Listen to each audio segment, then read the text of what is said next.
We provide you the platform to turn your dreams into reality. Give wings to your aspirations with KR Mangalam University.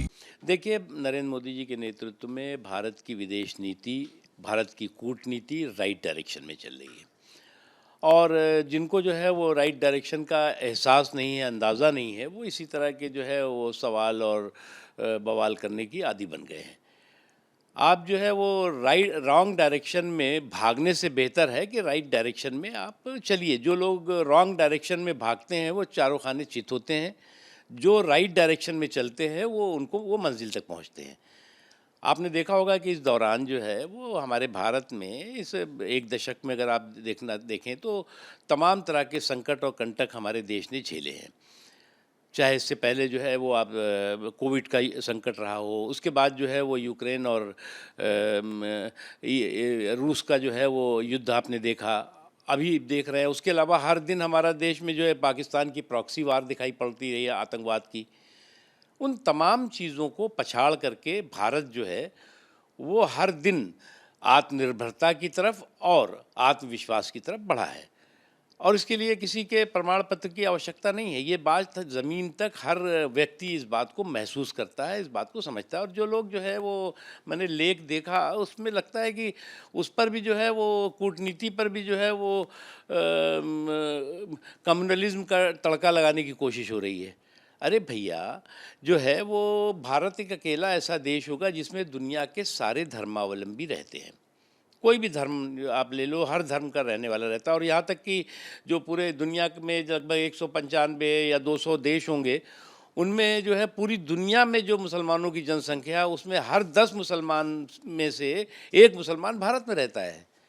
इतनी बड़ी जनसंख्या वाला सभी धर्मावलंबियों का देश है। इसलिए जो है वो इस कूटनीति पर भी जो है वो कमल तड़का लगाने की किसी को कोशिश नहीं करनी चाहिए, ख़ासतौर से कांग्रेस पार्टी को तो बिल्कुल नहीं। सर, दूसरा सवाल है कि पाकिस्तान को लेकर कि जो ईरान पर हमला हुआ है, अमेरिका को उसने अपना स्पेस दिया, वो मुस्लिम ब्रदरहुड की बात करता है, तो क्या मुनीर का डिनर खाना ऐसा है कि कभी कभी धोबी का कुत्ता ना घर का ना घाट का।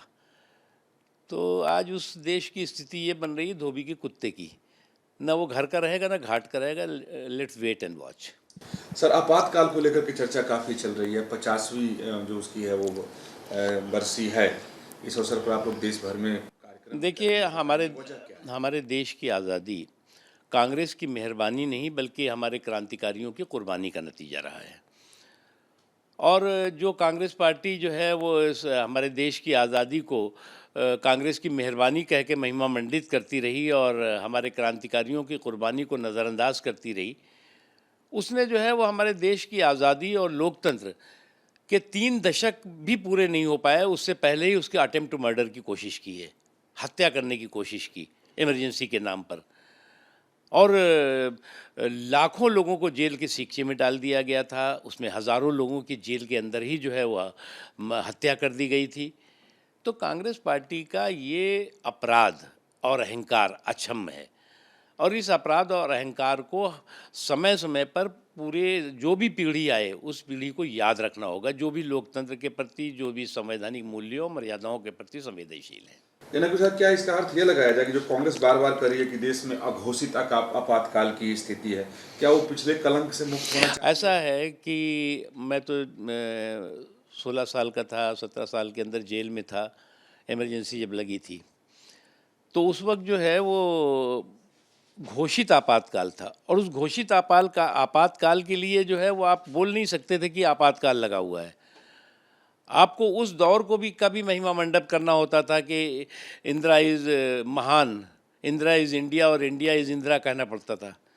आज जो है वो आप पानी पी करके अगर एक जन नेता को गाली दे रहे हैं और उसके बाद कहेंगे कि जो है वो आपातकाल लगा हुआ है, तो इससे ज़्यादा बेवकूफ़ी और इससे ज़्यादा मानसिक दिवालियापन हो नहीं सकता। जहाँ भक्ति है हर शब्द में, कथाओं में छुपे हैं दिव्य रहस्य और ज्योतिष देता है जीवन को दिशा। धर्म से जुड़ी हर बातों को जानने के लिए हमारे चैनल स्तुति को सब्सक्राइब करें।